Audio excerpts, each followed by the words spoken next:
प्रभु यीशु मसीह के अति सामर्थी नाम में आप सभी को अनुग्रह एवं शांति बहुतायत के साथ मिलती रहे।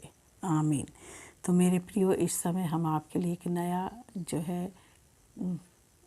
प्रोग्राम लेकर आए हैं और उसमें हम आपके सामने 5 परमेश्वर के वचनों को बोलेंगे और आप इनको याद भी कर सकते हैं।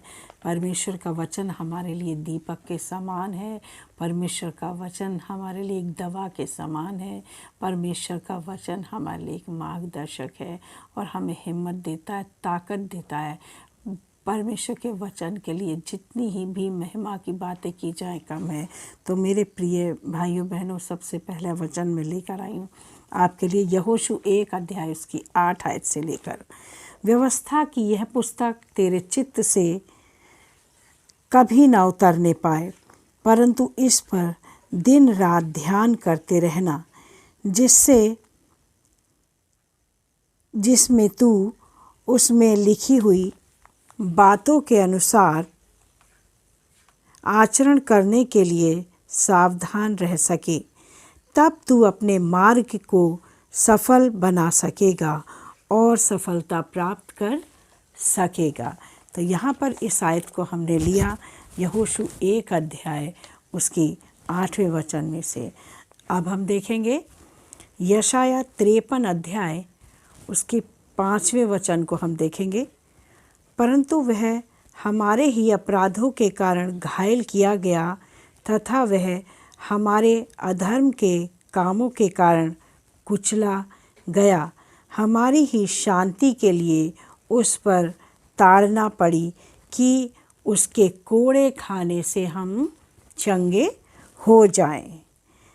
तो मेरे प्रिय भाइयों बहनों, अब जो है हम तीसरे वचन को देखेंगे। परमेश्वर के वचन में से तीसरा वचन है और बहुत ही सुंदर वचन है। इसे हम देखेंगे भजन संहिता 32 अध्याय उसके 8वें वचन में से देखेंगे हम। मैं तुझे बुद्धि दूंगा और जिस मार्ग पर तुझे चलना है उसमें तेरी अगुवाई करूंगा। मैं तुझे बुद्धि दूंगा और जिस मार्ग में तुझे चलना है उसमें तेरी अगुवाई करूंगा। और चौथा वचन है,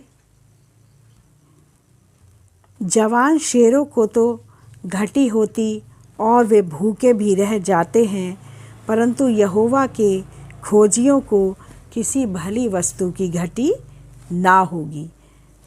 भजन संहिता 34 अध्याय उसकी 10वीं आयत। अब हम यहाँ देखेंगे